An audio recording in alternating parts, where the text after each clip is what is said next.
So this is On the Job podcast. I am on the job with training director Jay DeMello. And Jay, this is not the first time that we've been on the job together, is it? It is definitely not. We've been on the job quite a few times over the years. Yeah, yep. So I know we were talking about it earlier. Working for Norfolk, work out in Deer Island, pass through Boston City Hospital job. I don't think we crossed there, but when we worked together as you were one of my first journeymen out in, when I worked for Norfolk out in Deer Island. Yeah. The 1990s. It's a long time ago. Probably a lot less gray hair. But Deer Island was great. It was just a lot of camaraderie between the journeymen and apprentices, and there was just a ton of work to do. A lot of unemployment, and we were lucky to be working. Yeah, so. Absolutely. There's a picture of that job that we worked on in the main hall. It is, yeah. The digester tanks in the back. Yeah, that was a great crew of people, you know. Yeah, Frank Daly took that picture, I think. Yeah. He did, yeah. Frank was my tool partner, and Frank was a great guy. A lot of fun with Frank. Yeah. Frank's he's a character. Rest in peace. That was one of the first biggest jobs I ever worked with. That was a lot of fun, that job. That was great. Yeah. Like you said, there was a lot of unemployment. We took the buses and the boats out to Deer Island, but that was a great job working for Norfolk out there. I know we were working in Mark McConnell's crew, doing the power crew, doing all the switch gear and all the pulls and all the big 5-inch, 6-inch rigid with the stainless steel boxes underneath, 6-foot boxes. But Mark's retired now. He is. And he sent me a text the other day. He's down in Florida, and he's at the gym. And he sends me a text. Look who I ran into in the gym. And he's at the gym with my father down in Naples or Bonita, wherever the heck they were. So if you're watching, Mark, thanks for saying hi. Mark's a great guy. We had a lot of fun, but a lot of work. I mean, that's we were stuck out there basically, and that's all there was work. Right. And a lot of skilled, just great work. I know they replaced it over the years because of deterioration, corrosion, but man, that's all we had was work. There was no people don't understand. There was no coffee truck. That's right. Bathroom situation wasn't great. You had to carry everything in, carry everything out, but the quality of work I think was terrific. It was unbelievable. Yeah. I thought, Oh, 100%. So that was the winter of like 93, 94. I remember that's probably the coldest winter it's been in the last 35 plus years, I think. Yeah, I know. The ferries got closed down because the docks and the ferries couldn't run because of ice in the harbor. Yeah. I don't think you see that much. Yeah, icebreakers. I remember they had icebreakers in the harbor. Yeah. 2 inches of ice in Boston Harbor was frozen, salt water, which was crazy. I don't want to say it now, but the contractors, we should have paid them on the ride back in the summer on the boat. I mean, those were beautiful. Yeah. We paid for it for the winter. Yeah, it made up for it. I remember some of those cold days. The piss houses were frozen solid. It was just not a very great place to work out there in the freezing cold of the winter. That's for sure. Yeah. And the Inter-Island tunnel went on fire. We all jumped in. We had to wire pumps to save lives and keep the water out. Luckily, there's no major injuries there. But that's what it was about. It's just you helped everybody, and that was the one thing I see a lot there, and you see it now too. Everyone was just willing to help everybody. Mm-hmm. It wasn't 100%. Like, hey, you don't know what you're doing. Someone to walk over and show you. Right. And as far as training director, that's what training is. It's not apprentices are cheaper, but it's really about bringing them along because of course they're going to pay for us. Yep. And 5 or 10 years out of their time, they'll be running the jobs. Yeah. And you have to train them. And you have to help them. Give them what they need to do to succeed. Yeah. So. Yeah. I know I wasn't. I was probably back then. I was a little bit different state of mind back then. I probably wasn't your best apprentice, but. I don't see if I say that now. You were the best apprentice. I don't know what's anybody else. Thank you, Jay. Thank you. But as far as everybody in that job, we all still see each other and keep in contact. Like we see Mark. Mark's a great guy, and I saw Tony Willis. I told you that at the 125th, right? Yeah. Tony is much older than me, but I was just so glad to see Tony. I hadn't seen Tony in 20 years. Yeah. I think he's been retired 20 or 22. Wow. Bob Rake. We see Bob Rake, who ran the job. The monster. Yeah. See him at the retirees party. Bob was great. So many people you see that and God rest his soul. Ronnie Ledger just passed. Yeah, and Ronnie was in charge of designing all the pipe runs and doing the drafting, and learned so much from him. He was great, just down to the final detail. Yeah, Ronnie was great. Awesome, really great people. His pipe class. Yep. Then out in Deer Island. Yep. And laying out all those pipe runs. Yeah, he's an example. He came, everything he learned in Alaska and over the years traveling, didn't work here a lot. I know he worked in some mines in the Southwest, and he came back and he was just willing to give everybody everything, down to the detail, and show you how to do it. You don't have to do it his way, but he was awesome. Yeah, he was a great teacher. Yeah. He was a great teacher, and he was a great union brother. Yeah. And rest in peace, Ronnie Ledger, for sure. Funny, I remember my getting ready, that was probably third, fourth maybe last year apprentice, working with you at coffee break, and I was going to do a service, my first service. I'd never done a service before, and you, I think you were teaching nights at the time. I think you've always been teaching. We'll talk about a little bit about your history of teaching, but you were my journeyman on the job. But you were teaching me the business. You really were. And I was telling you I was going to do an apprentice, and I had to make a stock list. And you helped me make a stock list, and you're like, start from the top, from the weatherhead, and let's work our way down and into the house. Yeah. No, at one time I really enjoyed doing side work, but you had to because you had to save every penny, and that's how I would do it. Is you make a stock list, and we didn't have the benefit of Home Depot and Lowe's. So you had to get it, No, but I remember that being my first doing a first service job. I think it was $800 or something. I charged somebody to do it, and now I think you're getting $6,800 or $7,000. It's crazy. Yeah, and you always forget that one, 2-inch fiberglass bushing. And I taught you, no inspectors, how to cut it and put it on after you pull the wire. But that was good. And I remember that. And then I think I brought you. You helped me on a couple of jobs too. Yeah, so we worked that together. was always good. A couple Saturdays. Yeah, that was awesome. Yeah, I always enjoyed working with you, Jay. And we've been working off and on ever since. We worked over at South Station when they're digging the big dig, working for Perini, also with North Central Electric. Artery, And after that, I kind of went off over to the power plants. You stayed on the artery for most of the I like the came next back and decade, forth. maybe or so, right? Yeah, that was it was great work, and I was on and off that for, I don't know, 10, 12 years. So it was all good. Yeah. So JATC, you're the training director. You started with humble beginnings, working a couple nights a week, still working full time during the day. Talk about some of the changes at the JATC. Yeah, in that time, Yeah, everything's changed. So I went to school in Newton. People will remember Fran Angino, the owner of Mass Electric. He actually bankrolled when the local didn't have money, the JATC didn't have money, and it was his home parish, Sacred Heart in Newton. I was glad that, looking back, that he provided that. I wasn't so glad when we had to sit in elementary chairs, and the shops would be at the bottom of the stairwell. But it was great. That's where I started. And I was a 4-year program, not a 5-year program. We were nights and Saturdays. I started there too. Yeah, my first year in the program was at the Sacred Heart in Newton, and then halfway through the year, I think it was January, February, we moved into the brand new school. Yeah, so that was kind of my path. 1989 graduate, and then got laid off like a lot of people in the early 90s. I was out of work for a long time. Had to travel to feed my family. The benefit situation, Mike Donovan, administrator of the funds, was in here. It's not the same now, and it's because I'm old. People say that, but we didn't have, our health care wasn't covered, pension wasn't covered. You had to work, you had to do it. So I had a young family. And then what happened was I came back and I was in long-term unemployment school, and they were building the school out. And so it's funny because the training director now, I walk in and touch some of the wood on the booths, and I put that together with a bunch of great people that volunteered their time. Didn't have any work, so we volunteered and worked to build out the school. Started in late 92, 93, teaching at the school and nights, and I've been there ever since. Day school started in 2012, 2013, and it's a big change. The school was originally built for maybe 400 or 500 people. At our peak, we had 1,500. With a little bit of unemployment, we're down closer to 1,400 and change. It's a big concern. I mean, as you say too, if the JATC Local 103's training center was its own local union, I believe we'd be the second largest local union in District 2, all of New England. I'm not sure if that's true anymore. Some other locals have picked up. But it's good. There's a lot of people. Day school's a change. I think it's more of a change for the contractor than the apprentice.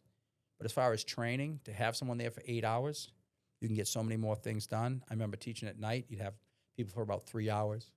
The next week they come in, you got to review because we forgot. But the day school has proven out to be a better, and I hate to call apprentices product, but I think they're learning more. They're more employable. That's what we're trying to do, make them more employable. The day school is tough for a contractor. If I'm a young foreman, I'm like, I got to unload the truck. Where is this guy? Oh, he's at school. But they've gotten used to it. It's been a dozen years now, I think, right? We've been doing day school. Yeah. And I think day school is a phenomenal success. The apprentices, I don't want to say they enjoy coming to school, but they feel like they're giving up a day's pay, and they're at least coming there and getting something of value. Sure. We swing and miss. Some days, like everything, we might have a couple hours where it wasn't a good product.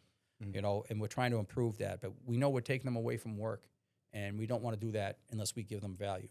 And what we're doing now is making them more employable, right? They have that confidence. If someone tells them to do something, they can at least begin it. Yeah. And then find a journeyman like you did, like I did. Hey, they asked me to do this. I kind of know how to start, but I don't know. In this fast-paced effort to be productive, sometimes a journeyman can't take the time. And we tell the apprentices that. If it slows down, but he's not going to come down off his lift, or she's not going to come off her lift to tell you. But apprenticeship should be about training. But in this world where, the margins are slow, or tight, I should say, that's what we're trying to do, make them employable and give them confidence that they can do this work, Yeah. Just left the first years over there. They're in a shop. It's their fourth day in. They're doing 4 bend saddles. Fourth day in the shop. Yeah, so it's their fourth week, fourth day. It's and as I explain it to them when they get upset, they can't do it. I said, just think, this is Thursday of your first week in this business, right? And you can do a 4 bend saddle. I could never do that, Yeah. And so we got to build their confidence up, and I hope they don't listen. So their 5th day is their competency test. Nobody fails it. Yeah. And now they're going to hear that.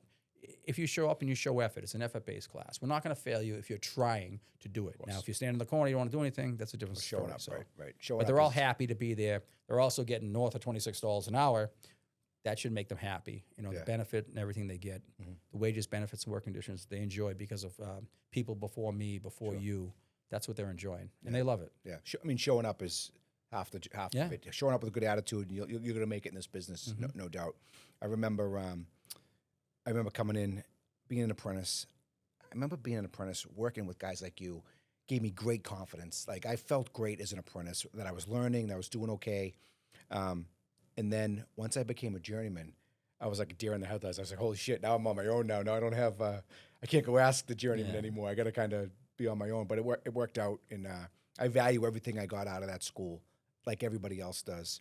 And the people I talk to now, the journeymen that are working in the trades, or the foremen, they're always like, hey, the apprentices that are coming out of that school are top notch. They are great apprentices.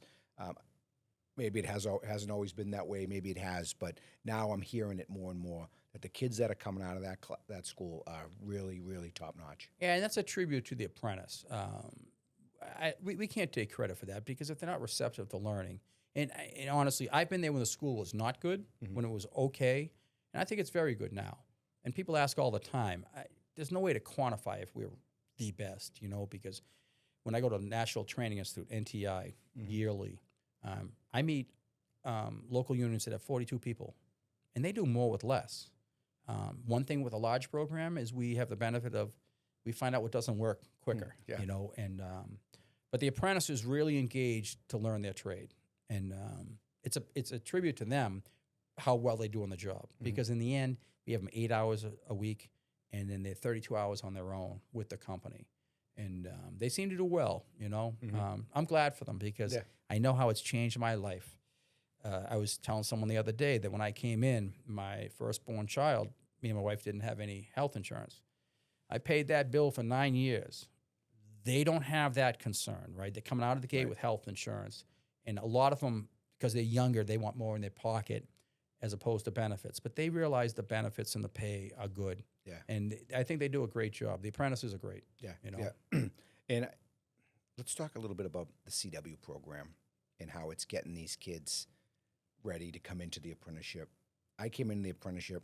I was green. I didn't know what a wire nut was when I came in. Well, except for doing side work with my dad. I guess I knew what a wire nut was. But I felt like I was behind the kids that went to Voc Tech school.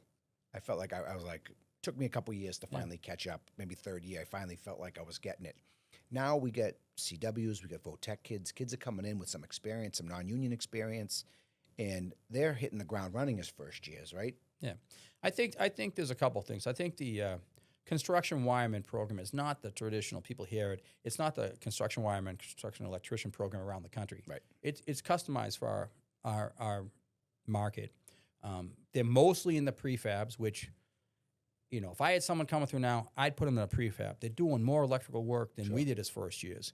So the construction wiremen are really, it's kind of like their Voc school. Right. The Voc school people have a leg up. Pre-apprentice. Right? Yeah, right. Exactly. And we have a pre-apprentice program. But the Voc school people and the CWs, once they become an apprentice, they know what pliers are. They know how to use them correctly. I struggle with channel locks. Like, which way do you put it? They have that down, and you wouldn't think it's much, but it is. Right. The construction wireman program, on whole, I think is a plus. And there are some jobs they can be on, and when we're battling non-union, Right. And you got to keep the money down, construction wireman here and there, it helps. Yeah. And you get them on the job to learn. But the prefab with the CWs and the CW program, and this is our second year, we're going to have a clean energy pre-apprenticeship program where we can directly train them what to expect. And I think that's the biggest thing. Someone might try the CW and say this isn't for them. And it's good for them and good for us that they didn't come down the take path. a seat in the school. Yeah. Right? And so the construction seat. wireman, I think, overall it's a plus. There's problems with everything that people will find. But I think, if we're 85% successful with CWs, I think that's a win. Right. CW program, more or less, it's really what used to be the material handler or the summer helper. Yeah. Right. Those weren't really classifications that the IBEW recognized. And we wanted to make that program a little bit more. And we did it in negotiations. You mentioned it when we were going to get prefab. We off-site prefab and out-of-state prefab, non-union, was running rampant. We had to address it. We had to make sure folks were Local 103 members that were doing that work. And the CW kind of morphed from that. The material handler or the summer helper kind of became the CW, which is just a pre-first year apprentice that's in the shop. He's uncrating panels and drilling holes and running wires and really learning those elementary parts of the business. Yeah, and the material handler, summer helper has always existed. People can say it didn't, but it's existed since the 60s. Right, 100%. So not at this level, but the business has expanded. Right. And it's good to bring them in, and the contractor and the union gets an idea. Hey, is it right for them? Right for us? I think it's a net positive. Yeah, definitely. Yep. So. Yep. You see the contractors. Some of their prefab shops that they have. It's like walking into Home Depot and these big warehouses. Wire reels and the systems they got going on. And it's not just CWs there. The larger contractors, and I can't speak for every prefab, but the larger contractors they have CWs, apprentices, journeymen, foremen, and general foremen. Yep. Their ratios are the same on the job. For the most part, we're not there every day seeing what happens. And then they'll bring a lot of them have a model where they'll bring in a crew, for a few weeks, put the stuff together in the prefab, and they go install it on the job. Right. And our contractors have the right to make a profit, and this helps them make a profit. We want to stand by and stick with a rule from the 1950s. I'm just dealing with the school, not over the business manager's office, but they have a right to make a profit. And if this makes them more profitable, so they can get the next job, I think it's good. And there's mistakes with everything, but I think on the whole, everything is really good. I think it's humming along. I think it's working. And if an electrical job is a 10,000 hour job, they might be moving 20% of those hours, 2,000 hours, moving them off the job into the warehouse. Yeah. As long as Local 103 journeymen and apprentices are doing the work, then we have no beef with it at all. And it's really come together and become a huge success, this prefab, because some of our contractors are just hitting it out of the park with the prefab. They're building electric rooms in the shop in a controlled environment, put them on the back of a truck, bring them out to the job, pick them, bring them in, and set them in place, and the electric room's built. And it's a recognized classification with the IBEW. We just had initiation this week. Yep. Most of it was apprentices, but there were selective, not selective, but like say 30 or 25 out of the 200 were CWs. Yep. So they're all paying dues, and they're all dues paying members, and we know who they are. Yep. And hopefully they do well. They was just as proud CW being initiated as an apprentice. Absolutely. They're in the local union, and they're a member. Yep. So I think it's worked well. Yeah. There were a lot of happy faces. Yeah.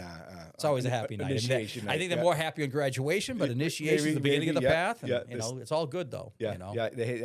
The families were proud. That's the good thing. And not to get off the track, but just to see so many proud families. I know you got stuck a little longer than me. And I don't mean stuck, but taking pictures. The mothers, the fathers, the families, they were just so proud. And, looking around at those pictures you spoke about, they could see what's going to happen. And I think you had said that someday we'll be gone and that'll be you. You'll be in those pictures. And just to see the smiles was good. Yeah, I mean, it's really nice. I have kids in the business. You've got kids in the business. You know what that feeling is, that those parents sitting in the audience for those kids getting sworn in, your kid's going to be okay. Your kid's getting into Local 103. My kid's going to be okay. Yeah. That is the best feeling in the world. I know. I just not to bring it up, I was just talking to some first years, and I said, you don't have to be, you should be humble, not embarrassed. They're making $26 and change an hour, $2,000 an hour a year. They're missing some school, but that's say 52 grand. But they're making at least 50 grand. Right. If you go up and down your street, I don't know if everybody's making $50,000. Right. I mean, depends on what neighborhood you're from. Right. But that's to walk in as an entry level person and ask respectfully, what do you have for me to do today? So the person it clicked with them, and that's pretty good. I mean, that's $50,000. It would be 52 if they didn't have school because they missed 200 hours, but $50,000. And then they'll be getting a raise, a regular raise, and that's what the registered apprentice is about. They get regularly scheduled raises, and that's why you encourage them. The more you go to work, the more you get to school, you gain those hours, and the benefit package and the rate, I think it's terrific for them, and they understand it. They really do. Everyone's always asking me, and I think I spoke to you. If we had 1,500 apprentices, everyone's like, "Oh, well, 10% are no good." That's not true, and we wouldn't say no good. That would mean there'd be 150 people that won't make it, and that's not even close. No. 5% would be 75. Yeah. What is the washout rate if there is one? It's It's minimal. less. We don't. It's in the single digits. But Yeah. so if it was 2.5%, that may be 32, 35 people. Well, I would say in my job, I do deal with 35 of the same people. And if I do my job right, and the other assistant training directors, Dan Naughton and Chris Antonellis, and the teachers, of those 35, we should be able to turn 18 or 19 of them around. Sure. Yeah, there's going to be 15, 16 that begin that'll never make it. And that's about what it is. First year, everyone's like, oh, we dropped these all out. Last year, we lost one first year. That's all, But we generally, it's over 5 years, 3 to 5. We could have a bad year or 7 to 9. That's all it is. Yeah. That's all it is. At 18 or 19, I mean, I know when I was 18 or 19, I knew college wasn't for me. Yeah. I get into the trade. I was immature. I wasn't really ready for my career to begin. Yeah. I mean, we made it work, and a couple of years later, I was glad I kind of straightened it out.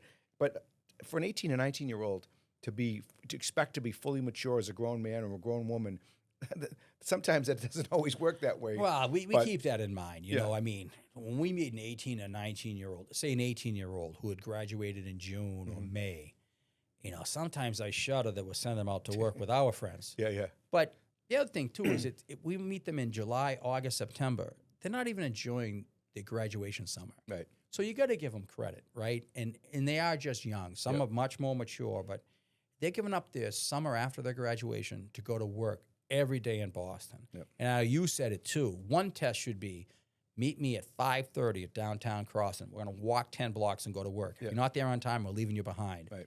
And then in February, it's freezing cold. They're on, a lift on the outside of the building that shakes and rattles.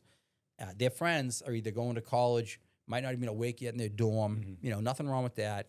And if they are successful later on going to work, I think that, they're walking down the hallway to a nice office, beautiful bathroom. It's not the case with us, but, that all, dirty hands, clean money. Yep. You work hard, you get paid well. It's not 9 to 5, right? And we talk about that all the time. We talk about the pay. We talk about how great the benefits are. The lifelong friendships you build is so important, right? What we don't talk about a lot is you got to get up, set your alarm for 4 o'clock in the morning. You got to get out, leave the house. It's 20 degrees out. You're gonna be working on a lift on the side of a building with the whipping wind, or in the blazing hot sun. The conditions in a construction job in Boston, especially in the Northeast, can be rough at times. Yeah, we can go back to ours. You were in your young 20s, early 20s. We're in the first cut of the central artery. We're 200 feet below the street surface.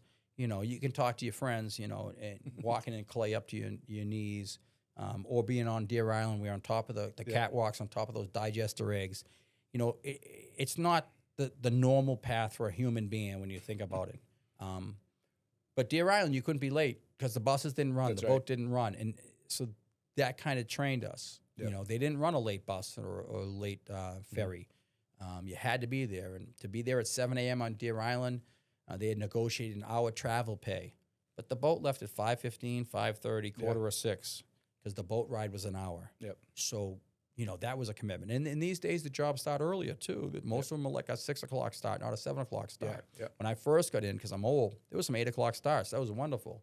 Grab a newspaper, a coffee, breakfast. But it's 6 o'clock, and that's a grind. Yeah. And parking, we can talk about all the expenses. Yeah, Very no difficult. doubt. It's not an easy business. It's a rewarding business, and you're compensated well, but it's hard work. And it's funny you mentioned that story about the meet me downtown. Yeah. Whether it's a member trying to get his kid in, or his nephew, or someone wants to get somebody in. I want to bring them in to see you.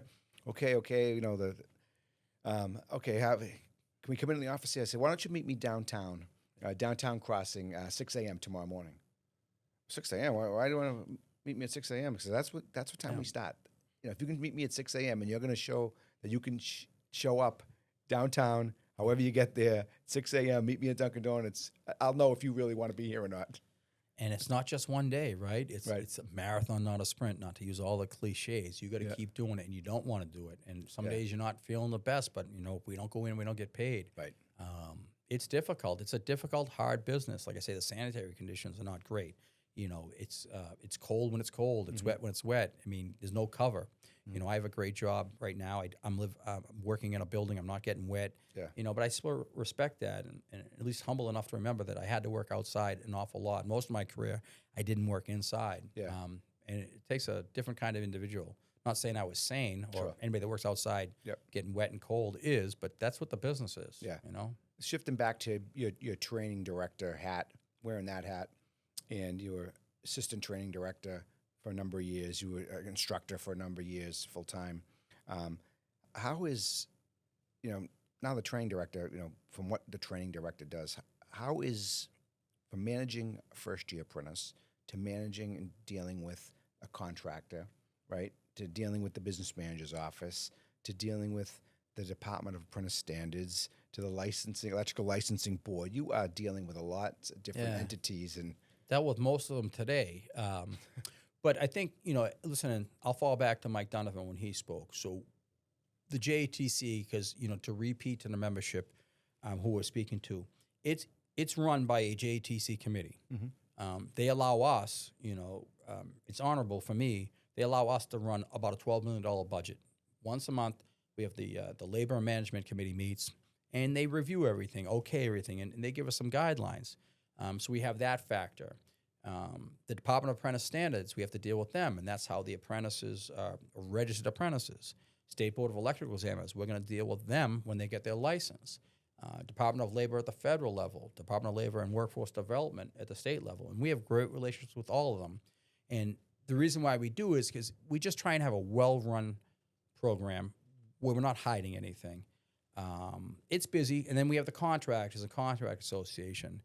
I'd be remiss if I didn't say that, unfortunately, I had to travel a lot. I've been in other locals.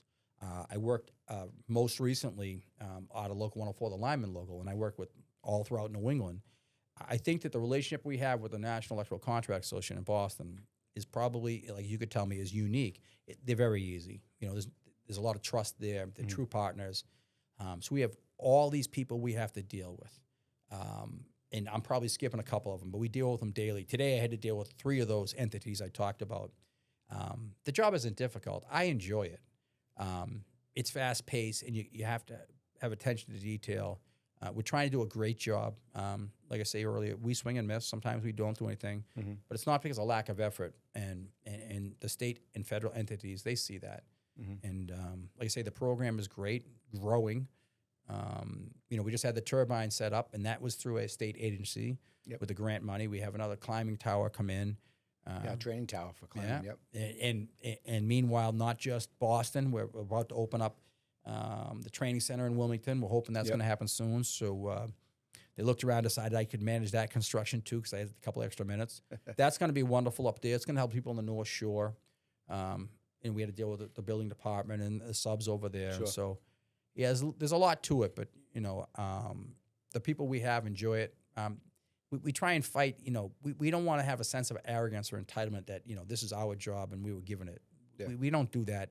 We try and stay away, and we just try and work hard. And most of the people that we bump into are all working hard too. Yeah. So it's all good. You mentioned the budget that you oversee, the JATC budget. That's not like anything to shake a stick. That's a pretty legit budget. Yeah. Every member pays about $1 an hour, right? Work about 10 million hours. You got a $10 and $12 million a year budget that you got to oversee. Hire teachers, pay teachers, make sure the budget lines up and we don't go over or under. And that budget allowed us, with some funds from the local union, to do a major redevelopment of the school, 30-year-old school. How do you see some of those changes being implemented at the school that we just did? Yeah, we were blessed. The committee and the local union financed a lot of it too. Was there's two major changes. We did the lobby and the infill, which is it used to have a little infill on the second and third floor. The lobby looks great, right? Yeah, we got rid of the garden area inside, and then the end of the building, and it was probably a flaw from the beginning. I know you had to deal with it on the building corp earlier. The auditorium and the glass facing the highway, we had a mold and rain always in there. From day one. Yeah. From day one. Yep. Yeah, from day one, really, it was. Been several times, we had to do some construction there. It's a testament to the people. That building is 35 years old. And before the renovation, you wouldn't know because of the maintenance and everything that was done. Now it really looks well. It presents a lot better. Before, it was great. But we added training. We added some shop space. We were able to spend some more money on some shop materials and do a lot more hands-on. With Chris Antonellis and Dan Naughton, the assistants, we've moved a couple years ago to trying to do less academic, not that it's not important, but more hands-on. The apprentices like it because they can use that tomorrow. They're not too much worried about math. But that's what happened with the renovation. It presents well, and they take pride in it. We don't have people marking the walls, kicking the wall. It's their building. Right. We had a little issue just recently with contributions, right? With the unemployment down a little bit. We were cognizant of that, and we were respectful, and we trimmed back the budget. We're trying to cut back as much as we can because, as the members aren't working, contributions go down. But the budget still is large. We watch it all the time. We do a monthly review. We just finished the yearly budget and trying to keep it in line. And it's a testament to the members. The members pay every hour to train their replacements. I like saying that because that's what they're doing. Right. And I don't hear members complain about it. Any industry in the world would be different. It's the great model the IBEW has, but certainly here, they pay every hour to train the person that may take their job. And I don't hear a squeak from anybody. Right. And I think they would give more if they could. And in fact, they come and volunteer to help. Right. So it's good. Yeah. The cost of training an apprentice for 5 years to get them from first-year apprentice to get them to become a journeyman or a technician, if they were to go out and seek a private entity or private school to get those school hours and get that training, what's the cost of that? And what? Well, without naming names, there's some prominent schools that I think just are robbing some people. Taking advantage. 100%. There's some people that charge $18,000. So imagine we have two different classifications. We have the telecom, no more telephones, telecom. Yep. So that's a 5-year program.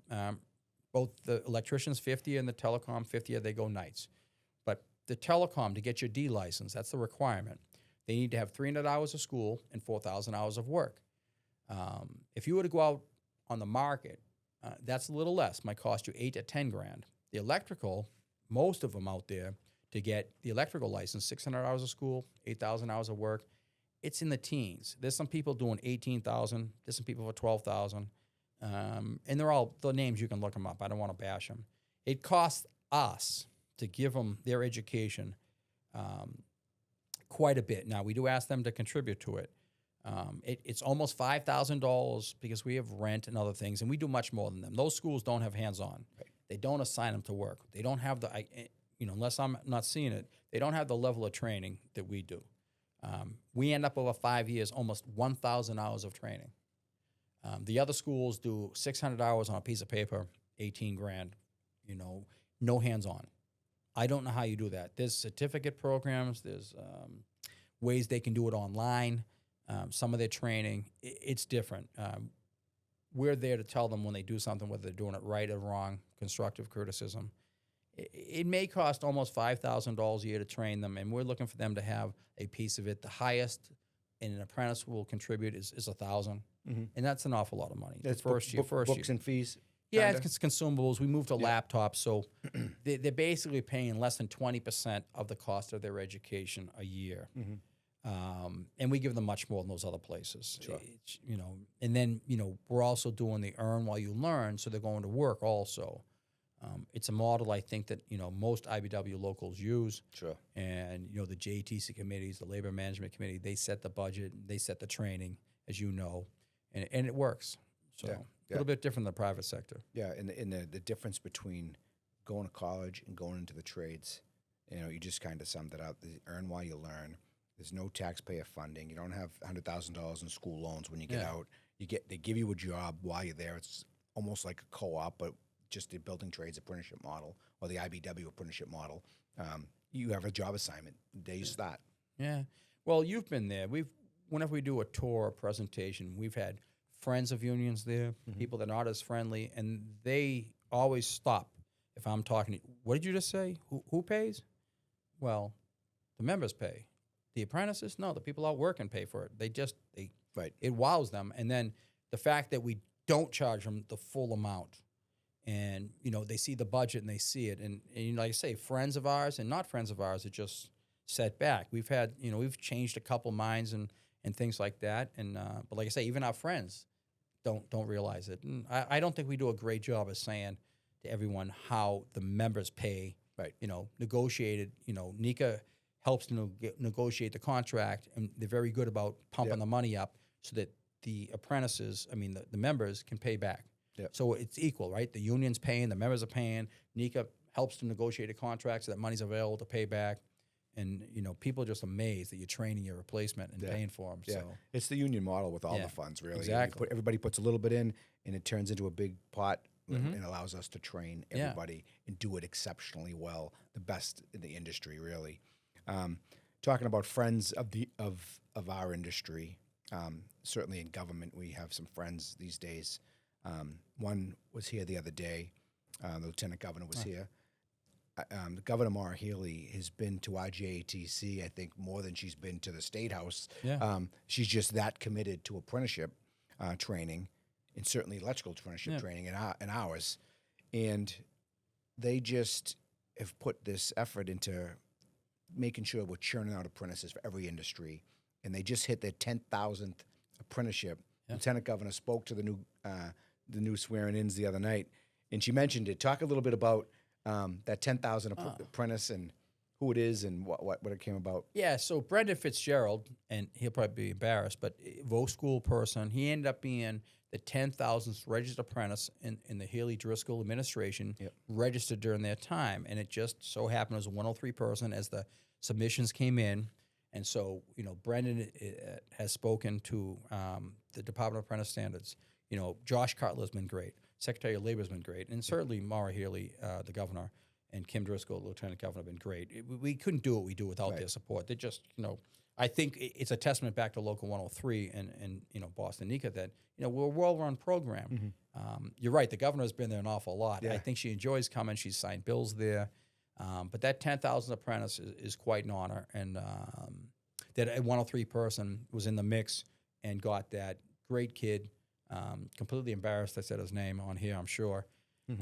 Shawsheen Tech, Voc school person, nice person, well-spoken, was called out at initiation the other day. He turned, red, I would think, but just a good person. That 10,000 apprentice is a testament to the state, too, to get that many people registered. Yep.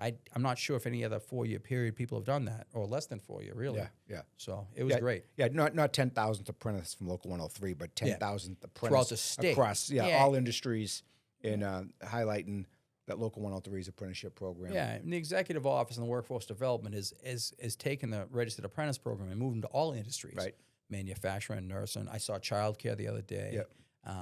And just done a great job of expanding it because the model works. Yep. And they're doing a great job at the state level. Yeah, I think the governor really recognizes. She's a great friend. I think she really recognizes what the IBEW's training setup is like. The fact that we fund our own training. Yeah. The fund that we're not reliant on the state or the state budget, which is down these days, to train apprentices. It's all done on our own. We do it in-house. We take care of our apprentices. We train. There's no borrowed money. There's no taxpayer-funded money. I think she recognizes that as the model on how to do it across all industries. And we're seeing her with childcare, with other manufacturing, things like that, how she's expanding apprenticeship training. Absolutely. And based on our model, And it's not political, right? I mean, we worry about labor. And as far as labor, those two couldn't be better. Right. both of them, the governor and lieutenant governor. And the lieutenant governor has a perspective that a lot of politicians doesn't. Sure. You know, married to a bricklayer, right? The trades. You know, her gets voting record and her political record has been great, and the governor's been great. So that's the only thing we really care about is how they deal with labor. Right. They're so supportive of the apprenticeship standards. Josh Cutler, Secretary of Labor, how they help us and support us is, you know, they pick up the phone. Right. You know, other past administrations, they might have just been busy or wasn't their focus. Sure. Nothing against them, but their focus now is really to help. Right. And you know, we actually were selected. They're rolling out the prevailing rate apprentice cards, you know, registered apprentice cards. They selected our program. We tested everything out. It's going to be a digital card. Made sure that, you know, we ran all of ours and it worked. We helped them with their program. So we help them, they help us. And that's a true partnership there. Sure. They trust us enough to do it. And now that it works, they're going to expand it out to everybody. Yeah. State Board of Electrical Examiners couldn't be more helpful too. DAS is at the beginning when you come in as an apprentice, and the State Board of Electrical Examiners on the other end. I mean, just a sea change of help. Sure. You know, I'm sure before they were great too. I mean, I've been around a long time and been up to that board a lot, but they couldn't be more helpful. They go out of the way to help us. Keith Gleason's the executive secretary. We have members on that board, but, you know, they pick up the phone, they help. And it's all about, and I'm sure that comes to the executive department, help. No red tape. Don't get in the way of business. Right. And it couldn't be better. Yeah, I think they look at the way we're run here and they say, well, we don't have to spend as much time with them. Yeah. There's others in need that need our attention. The IBEW, JTC really got their shit together, so to speak. So I think that helps them shine a little bit as well. To come here makes it easy. Yeah. Makes it easy on them. You know, so we talked about you know, 30 years ago, you were working a couple nights a week doing teaching. You've run the gamut over there at the JTC, and now you're the training director.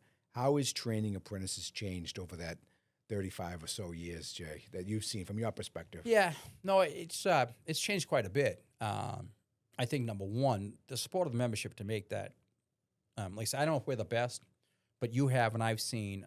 I don't know if we're the best training center, but it's definitely a first-class training center. Oh, 100%. So we have everything we can present everything to them to succeed. If you go back, and there's nothing wrong with where I got my apprenticeship, but in the stairwell, the bottom of the stairwell being the pipe bending shop, and they asked you to please bring some pipe to school from, you know, we just got a shipment of thousands of feet of pipe that we're going to pay for. We're bending, you know, rigid conduit from 4-inch to 1/2 inch. We didn't have that. We had EMT if we were lucky, you know, a couple 1/2-inch benders. And even in the early 90s at the school that is now in Dorchester, not the one in Newton that I went to, there are so many more possibilities. The shops are built out. We have a PLC lab, you know, fire alarm, security shop. I can go on a computer. Sure. The computers that are there now are top notch. And then we've added amenities for the members too. We have a mother's room. You know, we had seen 2 or 3 years ago where people were out in the car and, you know, they were getting back in the workforce and they were nursing, and that's not right. It's cold, it's hot. Yeah, so, right. You know, there's a room for them for that, and it was built out, and Nika actually bought the furniture for it. So that's a good thing. Yeah. But as far as the training, the building couldn't be better. We have 2 different solar arrays, you know, a ground array, rooftop array. We have a battery storage. The turbine that was just, you know, 2005 was original. It was just redone. We have a climbing tower come. We're trying to implement an awful lot of things. We just had some recently retired retirees that we're paying, but they're coming in. They developed at night a 5th-year advanced conduit bending. And I'm not saying they're happy to be there, but if I go in at night and see them, they're engaged. Yeah. And they love it. And that's the thing about having retirees that are just out of the workforce. We're paying them. Right. They don't have to be there, but they're bringing their knowledge. Right. And the apprentices love that. And I think that's what the big change is not wasting their time. Right. I'm not saying, you know, maybe when I was there early on, I didn't know what I was doing. I'm glad there was no cell phones or videos. Mm-hmm. I was probably terrible. But now I think the quality of the instructor is pretty good. Sure, you know, and they care more. Yep. Not that I didn't care, but, you know, I'm coming in off Deer Island, racing from the boat, getting in there full of mud, trying to change. I get 3 hours. You know, I have a good day, I have a bad day. The apprentice is a good day, bad day. Yep. And so the daytime model works, and just the availability of the training facility is the big change. Sure. I mean, the industry itself is constantly changing. Mm-hmm. in over 35 years. Huge amounts of change to the electrical industry, Yeah. from all the green energy initiatives that we're seeing now, to how motor controls and wireless and everything else goes on. So to see that our training center and our staff and our directors, all the way down to the teachers, how they've changed and they've upgraded and they keep current on those changes, it's really awesome to see. You know, It is good. Yeah. Yeah, we went to a laptop too, so we've gotten rid of a lot of the books. Yep. They're all keyboard proficient now. We didn't give them the laptop; we're charging them for it. But Right. a lot of stuff is driven that way. They have a laptop. We have a lot of computer modulated learning we would like to get to, but we can drive everything to them because, if they're doing work at home, they can access it 24 hours a day, 24/7. So that was a great thing. They don't have as many books, and that's what the world is today. That's what they're working on. Yep. If you go on a job site, there's not too many paper prints. So, we're trying to get them used to that. Like I said, we didn't give them the laptop. We're charging them, but it's a high-end laptop, and we use that in every facet of the school. And, you would think, oh, they're going to break it. They're going to forget it. It's a minor amount. They know. They know the drill. They bring it. And the apprentices are very responsible with that. We talked about Deer Island a little while ago. Yeah. And we talked about Bob Rake, who ran that job. He was the GF on that job. We see him at the retirement luncheons all the time. Great guy. I remember being an apprentice, being in the electric room, and there's an old wooden bench with a bunch of plans on there. And he said, someday there's going to be computers on these plan benches. Everybody looked at him like, what? Come on. Yeah. We went out to the Mass General Hospital job probably about 6 or 8 months ago. And you go into the electric room, and this big gang box opens up, and in there's 3 big flat screens. There is more than just a computer in those things, Sure, in the those form- electric rooms. It's full flat screen, full all the drawings, all the everything unbelievable on the computers now. So having the computers implemented to our apprentices to start using it that way is just keeping up, really. And the foreman of German walk around with tablets. Yeah. And they get immediate changes sent right to them. Right. The wall is changed when there's a change, or a revision. It's shot right to them. I think it's it's efficient. You have to get used to it. Right. I mean, it's difficult. It'd be difficult for me to get used to it, but we're on a computer every day. But the prints for me, I like touching the paper. But I mean, if that's what lucky they're if seeing you in the have 'em. jobs, that's what they should be seeing in the they school. should, and exactly. they are. Right. Because, like I said, it's a 5-year program. 3-4 years out of their time, they'll be running a crew. Yep. 10 years out of their time, that contractor should invest in that person because they're going to be running your big jobs. Right. If someone is 25, 24, 26 when they get out of their apprenticeship, at 35, 36, they'll be foreman and general foreman. Sure. And they have to have a good learning base. And we give them the tools, the basic tools, and then we hope they expound on that and really take it to the job site. Sure. And they're doing well. Yeah. Well, that leads me to continuing ed. Yep. What do we got going on for continuing ed? So continuing ed, we took a little pause, and Yeah. everyone is calling. So we're going to have at the cycle, generally during the code cycle, everybody wants to get their 6-hour piece and their 15-hour piece. Continuing ed, we took a pause because as we sit here now, it's tomorrow will be November of 25. By the early spring of 26, when everyone is back into the new cycle, because the code book will be implemented in early January, we're going to have all the popular classes. We could run first aid 7 days a week. Everybody wants first aid. They'll want an OSHA 30, master's class. So we're going to put them all on and make them available. Thanks for bringing that up. Everyone thinks just apprentices, but we also take care of the continuing education for, the technicians and the electricians. Sure. And, we do as much as we can. Code update, but those popular classes, the safety classes, NFPA 70E, everyone's like, oh, we put that on.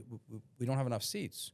And that's just to tell people, don't touch it when it's alive, energized. But those classes we're going to bring back. We just had a little pause because in this fall period after the cycle ends, everyone's licensed in case people haven't done it. July 31st of 25 was due. After that, it's kind of like, I don't have to do anything. Right. So then Till we're going last to pick it minute. up in the spring. Last 6 months of And we do contractor training too. We had the DOT come in, all 103 members, and we did fiber optic training. We're looking at doing some safety officer training and training them. We've had some companies come in and we've done NFPA 70E or OSHA 30 for everybody. So those are the popular classes, and we'll bring them all back. We have some other classes, and we get 3 or 4. We'll run them with 3 or 4. We generally we're not a for-profit entity. So if we have 3 or 4, we'd like to see 6 to make sense. We run a lot of classes. We're going to publish all those classes. There's a newsletter coming out too. We'll put everything on there. We constantly get calls. It's slowed down now. Yeah. But it'll pick up at the first of the year. And we'll have them all back online. Good. And if anybody out there has, 3 or 4 people on a job have something they're doing, we'll search it out and we'll run it for them. We tell them all the time. Yeah. If there's something out there, we're doing lift training, hoisting and rigging. There's all kinds of things we can do. And if there's a demand, we'll just put the class on. Yeah, right, So any member out there, there's a demand out there. If there's a contractor out there, the couple contractors lately we've done it for couldn't believe how cheaply we did it. Well, we're not for profit. Right. We need to pay for the instructor if it's off hours. Right. But we'll do it. We're usually thousands of dollars less. We trained a company of, I think 23 people. I think the price they got from an outside vendor was $4,500 to $5,500. I think we did it for $1,600, and then they had to spend $200 for lunch for the guys. Yeah. So we can do that, and we're okay at it. I think. Yeah. How's the code update training going? Code update training is great. We're probably gonna take a bunch of stuff back in house. We've been using an outside vendor, which is terrific For the online stuff? for the online. I know during COVID we put together moved- hastily kind of, we grabbed Yeah, it we up. found a vendor. They were doing a great job, but with tough times, not tough times, but budget concerns of people out of work and trying to keep, the budget down.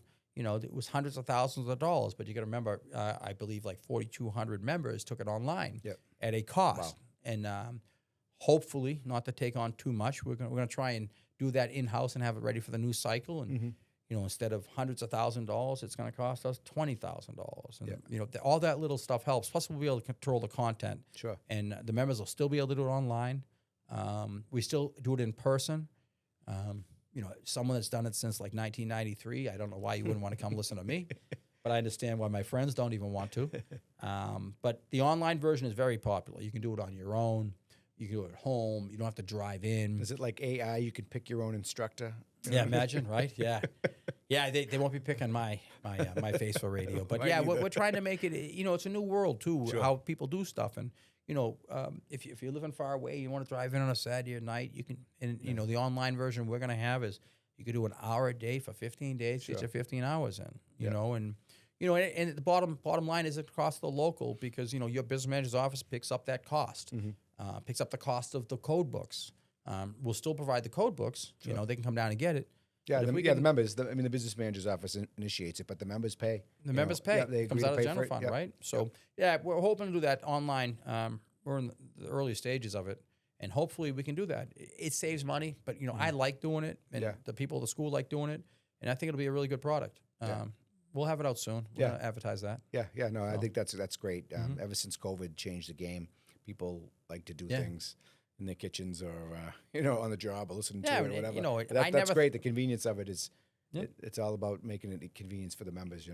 The last thing I thought I'd be is in customer service. But at the school I am in customer service, right? Membership services. The members want it, we'll do it, and they want to have the online availability. Sure. Like my friends, they like hearing it. Like I say, they joke with me. I don't want to come listen to you, but it makes sense if you're sick.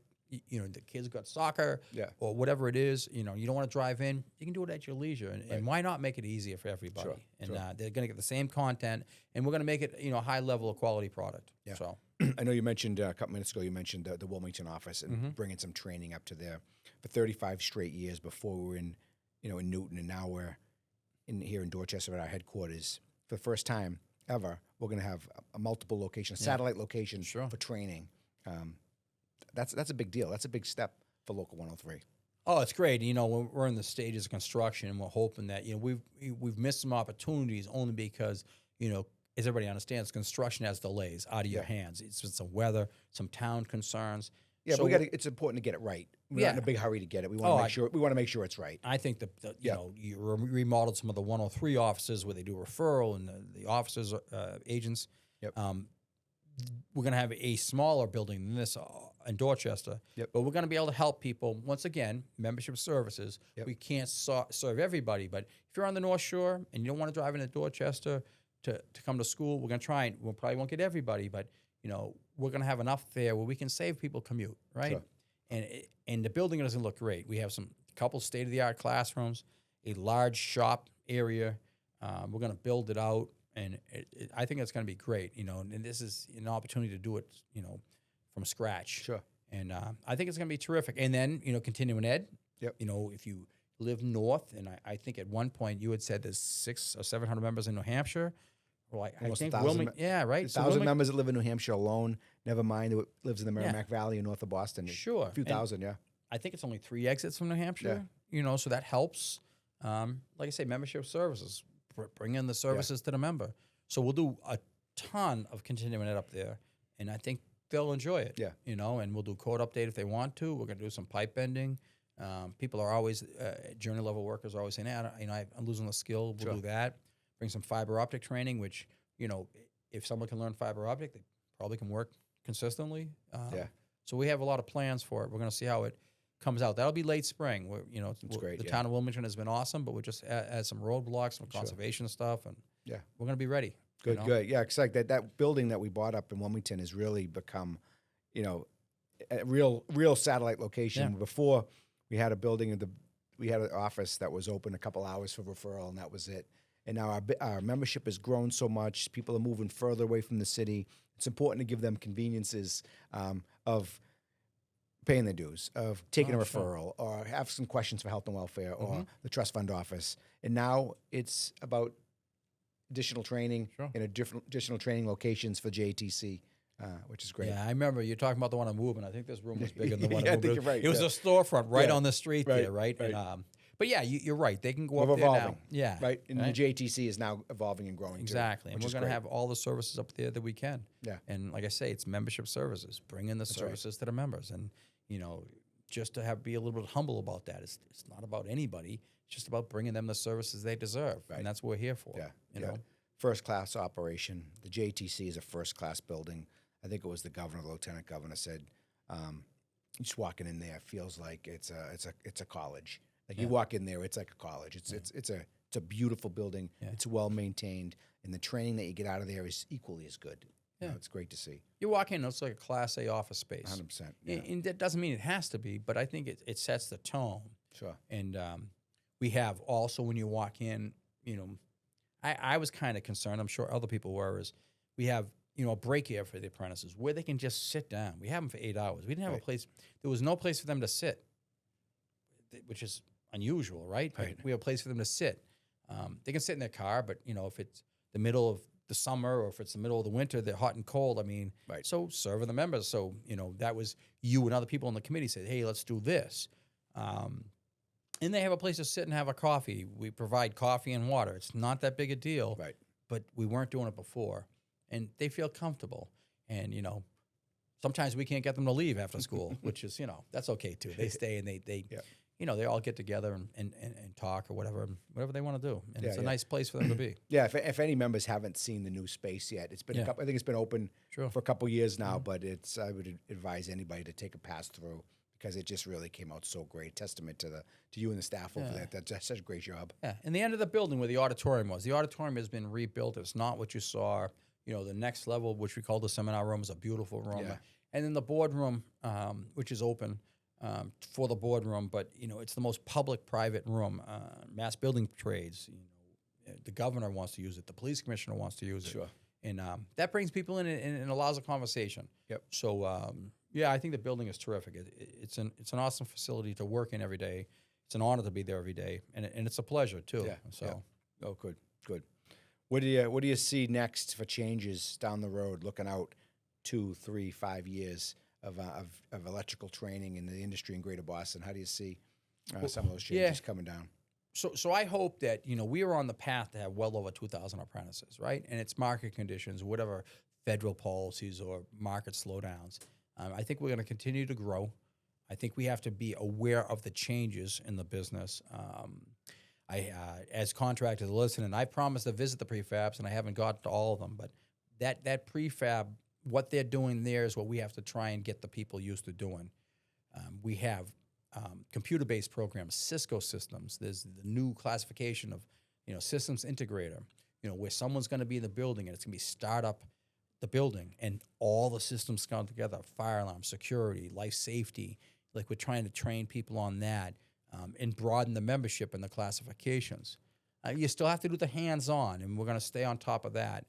I think the technology changes, and you just have to be aware of it. And we're trying to stay ahead of it. And we constantly talk to contractors and they say, hey, what are we doing right? What are we doing wrong? And what do you need help with? And I think that's what we're trying to do is just stay there. No one can predict the future, but it's definitely technology that we have to stay ahead of. Sure. You know, You mentioned the systems integration, and that's something we got in one of our last contracts. We've got that put in because we've all seen those folks, right? We put the lighting in, we put the security in, we put the fire alarm systems in, and then someone comes in, sits in an electric room with a laptop, and programs those systems, right? That's systems integration. They're integrating that system electronically or through the computer networks, and now we've recognized that should be someone that is representative of this industry, of the union industry, and now you guys are instructing over there. We've signed a couple contractors that do that, and that part of the business is really, really changing and expanding. Yeah, and as far as work opportunities, I mean, you've seen it, I've seen it. You know, they'll bring in a technician, and as long as there was a member that just stood there while they worked, we were good with that. Well, why won't we just do the work? Right. And as we get them educated, you know, that's going to grow, and that's going to be one more person getting paid union money, putting benefits in, and I don't see anything wrong with that. And you know, there are companies that are asking to be 103, the systems integrator. Yep. It's a little different model than the regular, you know, go to work with a lunch pail construction worker, but you know, it's good work, and why shouldn't we represent them or have them in the membership? And it takes a different level of competency, but you know, nothing that we can't do. Right. Kids these days are way more technical than we were. We didn't grow up with computers, so we weren't technical. We just were, give me a piece of 4-inch rigid and let's go. Now these kids are very proficient on a computer, and they look at that job and say, geez, I'd love to do that, but I don't want to do it for less. But you know what I mean, for pennies. But if they can get union wage, I mean, definitely to do that stuff. Their cell phones have more computing power than the computers I learned in high school by like a factor of 10. Yeah, so that's why we're doing the keyboard proficiency all the time, right? And the laptops. And we have, you know, several computer rooms. We have an IT director that has them breaking down and taking apart pieces. Wireless access points. That's why telecom, there's no telephone. Right. But that the wireless changed so much, constantly. You know, you got IP address cameras, you know, and you know, at the first I was like, oh my God. But all it is finding a line of script and typing, you know, an IP address, you know, 10 dot whatever. So we're training them on that, and they see that. We're having them program fire alarm, you know, so they get it. It's not that far out of what we can do, you know. Yeah, I love it. So it's all good. Yeah, you know? it is all good. You're doing a fantastic job, Jay. Yeah, it's everybody. I know. It's not any one person, but you know, it's everybody over there is really trying, and they're just trying to help. Like I said, I think I said too much in the beginning. Just trying to make them more employable and confident. If we can do that, I think they can do anything. You know. Yeah, so. We're just trying to get the train the industry, training the best. Yeah. You know, make them the best and the brightest that there is. And it's a heavy task to do, but you guys are making it look easy. That your whole team, everybody's pulling the rope in the same direction. Sure. The goal is to train apprentices, and you guys are doing a fantastic job. Oh, excellent. Yeah, well, thank you. I appreciate you coming on, talking a little bit about the behind the scenes, behind the curtain of what goes on over at the JTC. Not everybody gets to see it, and to hear you talk about it a little bit is really, really interesting. Yeah, I think people are interested. We get that, and it's good to let everybody know what we're doing. I mean, it's their money. They should know what we're doing. They should see the effort behind it, you know. And if we're making mistakes, I encourage people to call up and say, you know, you're not doing this right, you're not doing that right, because you know, we don't live in a vacuum. So we encourage feedback all the time. Yeah, you know, it's part of why we started this podcast to have some transparency. To the training director come on and talk about the training. Have the administrator of the trust funds come in and talk about the trust funds. And that's just transparency. It just opens the eyes to the members to see a little bit behind the curtain of how this operation runs. Definitely. Well, thank you. I'm at fault of it sometimes. We live it all the time. We know, and, you know, you think someone else knows, and they don't. Right. You know, and you just let them know that, you know, hopefully they're getting their bang for the buck. And if they're not, tell us we're not, and we'll change. That's right. That's right. All right. Jay, awesome to have you on. Thanks, buddy. I really appreciate it. This is great. Yeah. Cool.